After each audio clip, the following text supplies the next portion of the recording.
A kada vam svima bude fino, ima da...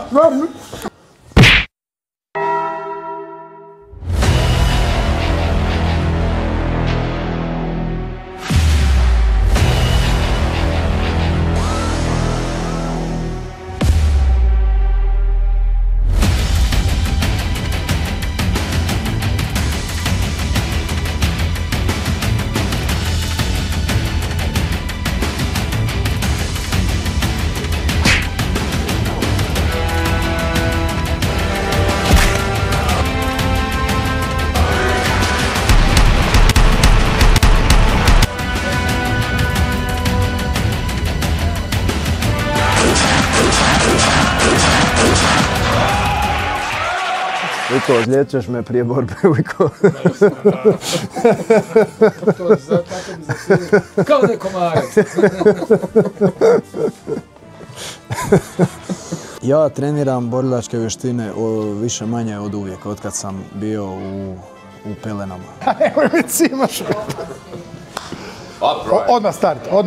Imam sreću i zadovoljstvo što Leona znam jako dugo, odnosno od njegovih malih dana. Ja nikad nisam volio nasilnike i onda naravno neka djeca gnjave neko drugo dijete u školi, ja dođem, sve ih istučem i onda naravno kod ravnateljice. Leon je bio mali vražičak, znači najvažnija stvar bila napraviti neku pizdariju.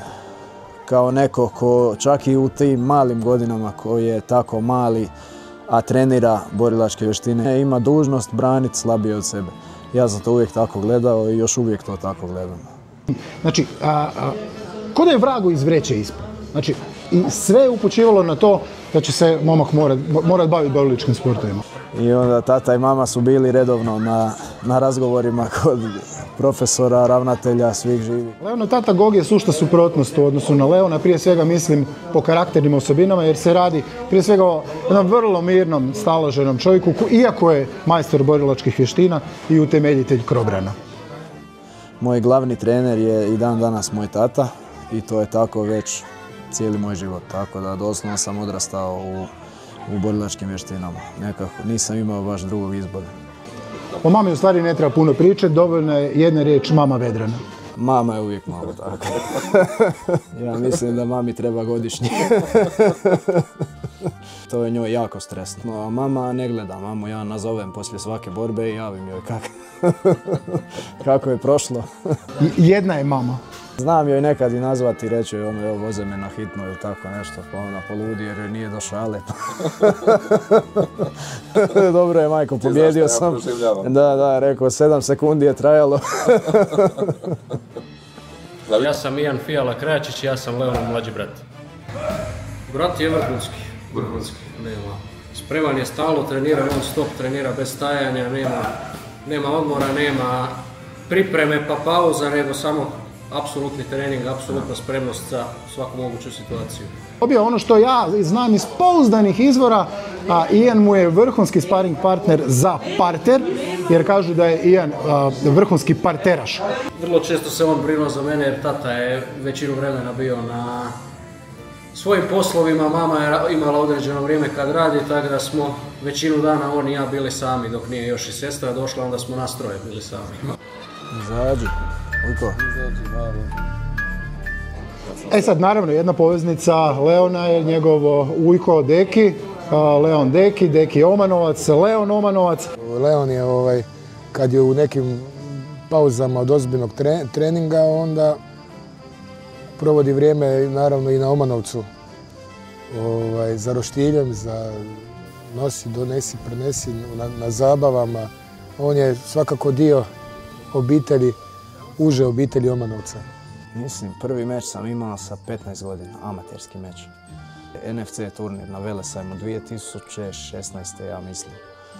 I osvojio sam cijeli turnir tada. Osim kroz onaj rad djece što sam spomenuo, tu je volontiranje i prijateljima iz GSS-a. Tu su brojne predstave kojima je radio u Hrvatskom domu, između ostalog Dobri Jarani, gdje je zabilježio jednu fantastičnu ulogu. I tu sam vidio da bi mogao nešto i napraviti u ovome. I tako sam se nastavio natjecati amaterski. Amaterski sam sve borbe pobjedio, osvojio sam tri puta to NFC prvenstvo. Mislim da je 2 puta na filmu da je nastupio. mislim 2018. da sam u profesionalne borbe krenuo. Ali mislim da je to bilo malo još prerano za mene da krenem u profičer. Tek sam imao 18 godina, još sam bio dosta zelen. Tako da tu je bilo šarolikih rezultata. Ba da. Da, više manje. Da. Leon i krasno crta, Leon ima jednu izrazitu umjetničku crtu i jako osjećajnu dušu. Mislim da puno sam naučio iz tih iskustava, tako i kako sam s godinama treninga sazrio, razvio se i trenirao posvuda. Evo, rezultati su počeli dolaziti. Sve moje profesionalne pobjede su završetci u prvoj rundi. I amaterske isto. 7 sekundi. Tako da mislim da je Leon već sada, iako je jako mlad, puno toga dao zajednici. Da, jedan udarac, jedan prvi kad me udario, sam shvatio da ja udaram jako, ali i ovaj udara jako, rekao. Ja to što prije završio. Bome da.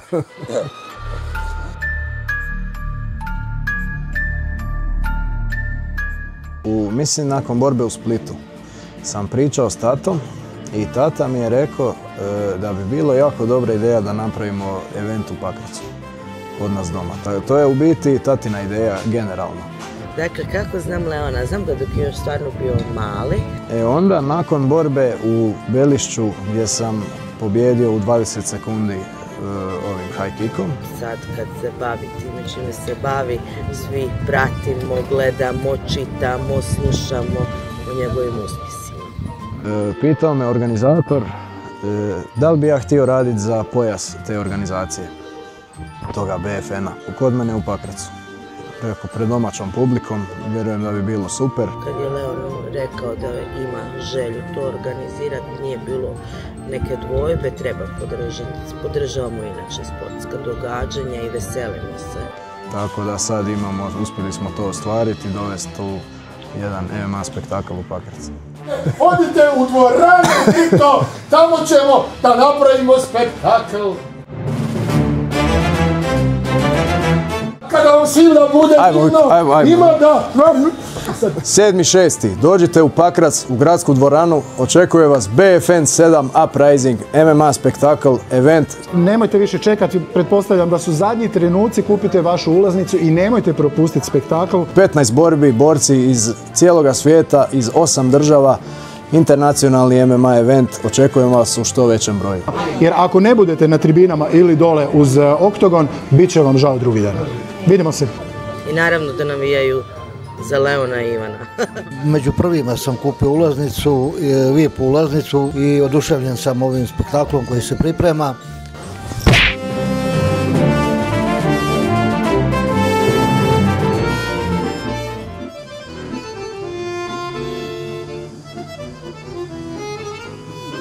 Ajde, sjedi. Sjedi. Ajde, sjedi. Zuki, sjedi. Tako, odlično.